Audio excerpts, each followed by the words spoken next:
بسم اللہ الرحمن الرحیم۔ السلام علیکم دوستو، امید ہے کہ آپ سب خیریت سے ہوں گے۔ اگر آپ ہمارے چینل پر نئے آئے ہیں تو پلیز ہمارے چینل کو سبسکرائب کر دیں اور بیل آئیکن کو دبا دیں تاکہ آنے والی ویڈیو سب سے پہلے آپ تک پہنچ سکے، اور اگر ویڈیو اچھی لگے تو اسے لائک اور شیئر ضرور کیجیے گا۔ شکریہ۔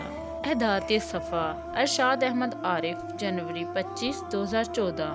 اخبار کے ایک صفحہ پر ظلم کی یہ 3 داستانیں پڑھ کر دل افسردہ، طبیعت بزدماں اور دماغ معوف ہے۔ پوسٹ مارٹم رپورٹ میں لاہور کی گھریلو ملازمہ فضا بطول کے جسم میں 15 چوٹوں کی نشاندہی کی گئی، جبکہ سر کے عقبی حصے میں ڈنڈا نما چیز شدت کے ساتھ لگنے سے موت واقع ہوئی۔ جھنڈ میں درندہ سف شخص ہمسائے کے گھر میں گھسا، خاوند کو پستول کا بٹ مار کر بے ہوش کیا اور بیوی سے زیادتی میں ناکامی پر اس کا ناک اور کان کاٹ کر فرار ہو گیا، جبکہ خانیوال کے قریب جناح کالونی میں ایک شفاق خاوند نے بیٹی کی پیدائش پر بیوی پر تیزاب الٹ دیا۔ یہ تینوں واقعات پاکستان کے سب سے زیادہ ترقی یافتہ انسانی حقوق کے حوالے سے بہتر صوبے پڑھے لکھے پنجاب میں پیش آئے، جہاں قانون کی عملداری ہے، حقوق نسواں کا شعور اور کسی نہ کسی حد تک احترام کا جذبہ بھی۔ سندھ، بلوچستان اور خیبر پختونخوا کے قبائلی معاشرے میں عورت کی حالت زار کہ آسان کن زرستان من بہار مرا، یوں تو عورت دنیا بھر میں ظلم کا شکار ہے۔ وائٹ ہاؤس کی ایک رپورٹ کے مطابق دنیا میں تہذیب، ترقی اور حقوق نسواں کی علمبرداری امریکہ میں ہر 5 میں سے 1 عورت کے ساتھ زندگی میں کم سے کم ایک بار جنسی زیادتی کا واقعہ پیش آ چکا ہے، اور آدھی سے زیادہ متاثر خواتین کے ساتھ یہ واقعہ بلاغت سے قبل یعنی 18 سال کی عمر سے پہلے پیش آئے۔ گھریلو تشدد اور دیگر نوعیت کے واقعات کی بھی کمی نہیں۔ بھارت کی ریاست مغربی بنگال کے ضلع بیر بھوم میں پنچایت کے فیصلے کے مطابق 12 افراد نے 20 سالہ قبائلی لڑکی کے ساتھ اجتماعی زیادتی کی، مگر ہم تو مسلمان ہیں، اسلامی تعلیمات کے پابند اور رحمت للعالمین صلی اللہ علیہ وسلم کے نام لیوا، مگر طرز عمل ہمارا بھی دور جاہلیت کے قریب تر جاگیردارانہ اور قبائلی رسم و رواج کے مطابق، جہاں عورت پاؤں کی جوتی اور حقیر جنس کی سوا کچھ نہیں۔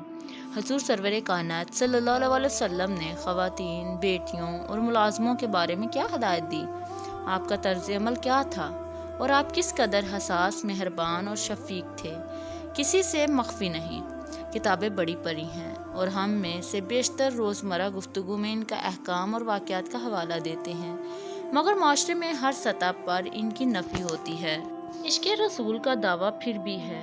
حضور صلی اللہ علیہ وسلم اپنی خادمہ ام ایمن کو ہمیشہ یا اماں، اے میری ماں کہہ کر پکارتے، انہیں اہل بیت میں شمار کرتے اور خاتون جنت قرار دیتے۔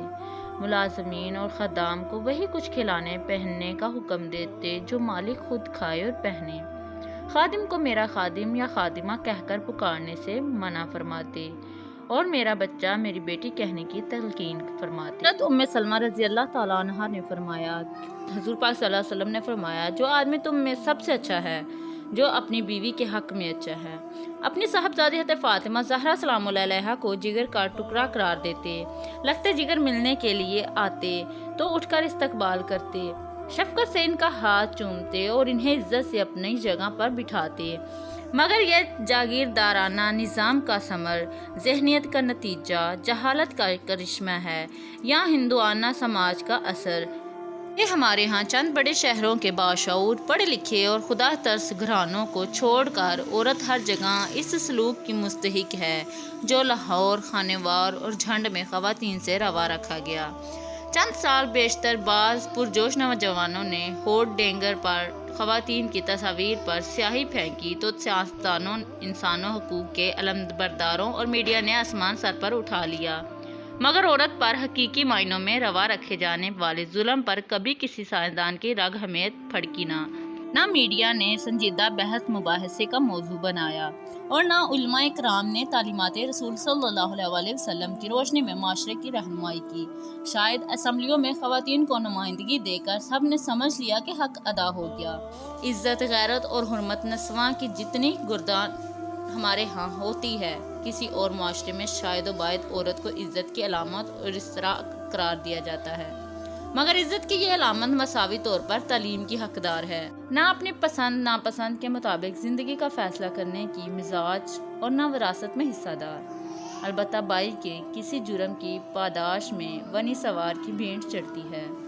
باپ کے شوق شادی میں کسی بوڑھے خوسٹ، بیمار اور افیمی کے پلے باندھ دی جاتی ہے، اور قاتل ماں اپنی جان بچانے کے لیے اسے موت کے گھاٹ اتارنے سے گریز نہیں کرتے، تاکہ تھانے کچہری میں معصوم بہن اور دشمن مقتول کے ناجائز تعلقات کا ڈھنڈورا پیٹ کر فوری اشتعال قانونی شک کا فائدہ اٹھایا جا سکے۔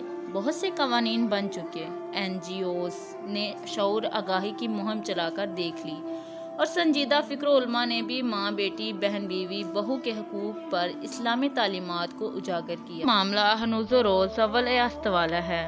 عورت کہیں غیرت کے نام پر خاندانی دشمنی کی بھیٹ چڑھ جاتی ہے، کہیں جہیز نہ لانے کے جرم میں جلتی، کہیں بیٹی پیدا کرنے پر تیزاب سے جلستی، اور کہیں اوباش بدماش کی نہ پوری کرنے پر ناک کان کٹوا بیٹھتی ہے۔ مگر معاشرہ شانت ہے، اس کے کان پر جوں تک نہیں رینگتی۔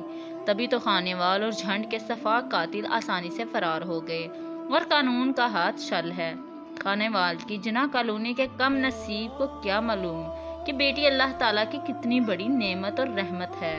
باپ کو جتنا سکھ چین بیٹی دیتی ہے، وہ جتنی خدمت کرتی اور زندگی بھر واری صدقے جاتی ہے، بہت کم بیٹے اتنا ماں باپ کے کام آتے ہیں۔ اس بدو نے حضور صلی اللہ علیہ وسلم کے سامنے اپنی بیٹی کی زندہ تدفین کا واقعہ سنایا، اور آپ کے صلی اللہ علیہ وسلم کی ریش مبارک آنسوں سے تر ہو گئی تھی۔ اس نے یہ کہا تھا کہ جب میں نے بیٹی کے لیے گڑھا کھود رکھا تھا تو معصوم بیٹی میرے کپڑوں پر پڑنے والی مٹی جھاڑ رہی تھی۔ حضور صلی اللہ علیہ وسلم نے فرمایا، جس شخص نے اپنی 2 بیٹیوں کو لاڈ پیار سے پالا اور بہتر انداز میں گھر سے رخصت کیا، وہ میرے ساتھ جنت میں داخل ہوگا۔ لاہور میں فضا بطول ایک تعلیم یافتہ اور علم و آگاہی کی دولت بانٹنے والے استاد کی درندگی کا نشانہ بنی۔ پروفیسر صاحب نے زندگی بھر کیا پڑھا اور کیا پڑھایا مجھے معلوم نہیں، مگر کاش انہوں نے سرور کائنات کا یہ فرمان حضر جان کیا ہوتا کہ خادم اگر دن میں 70 مرتبہ غلطی کرے تو اس کو معاف کر دو۔ کسی شخص کو خادم کی پٹائی کرتے ہوئے دیکھتے تو آپ صلی اللہ علیہ وسلم فرماتے، یاد رکھو اللہ تعالیٰ تم پر اس سے زیادہ قدرت رکھتا ہے جتنی تم اس خادم پر رکھتے ہو۔ پاکستان پر ان دنوں انسانی حقوق کے اندرونی اور بیرونی علمبرداروں کی یلغار ہے۔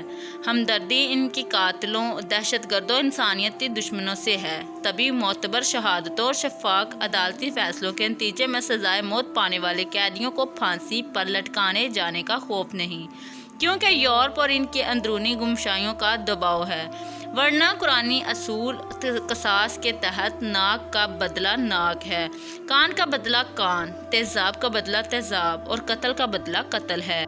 مگر یہاں الٹی گنگا بہہ رہی ہے، اس لیے یہ توقع نہیں کہ تینوں واقعات میں ملوث مجرموں کو قرار واقعی سزا مل پائے گی۔ مل گئی تو عمل درآمد کون کرے گا؟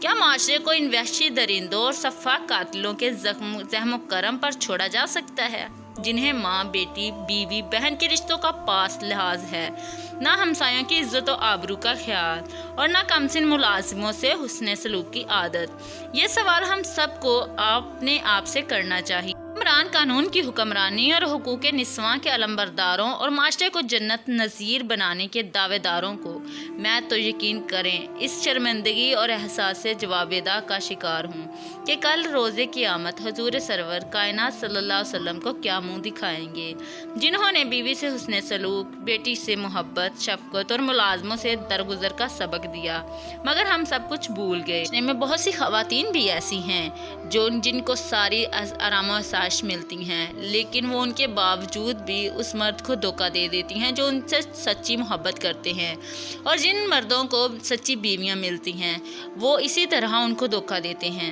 حضور پاک صلی اللہ علیہ وسلم کا فرمان ہے کہ انسان جس طرح کی خواہش کرتا ہے اور جیسا سلوک دوسرے کے ساتھ کرتا ہے ویسا ہی اس کو ملتا ہے۔ اگر وہ کسی کے ساتھ زیادتی کرے گا یا کسی دھوکہ دے گا بھی اسی طرح دھوکہ ملے گا اور زیادتی ملے گی۔ بہت سے ایسے زیادتی کے واقعات آ رہے ہیں جن میں عورتوں پر تشدد کیا جاتا ہے، ظلم کیا جاتا ہے، اور دوسری طرف اسی طرح ایسے بھی واقعات آ رہے ہیں جن میں عورتوں کو ہر چیز مہیا کی جاتی ہے، تمام آرام و آسائش کی زندگی دی جاتی ہے، پھر بھی وہ اس مرد کو چھوڑ کر چلی جاتی ہیں۔ ایک زندگی میں ایسا ہوا واقعہ،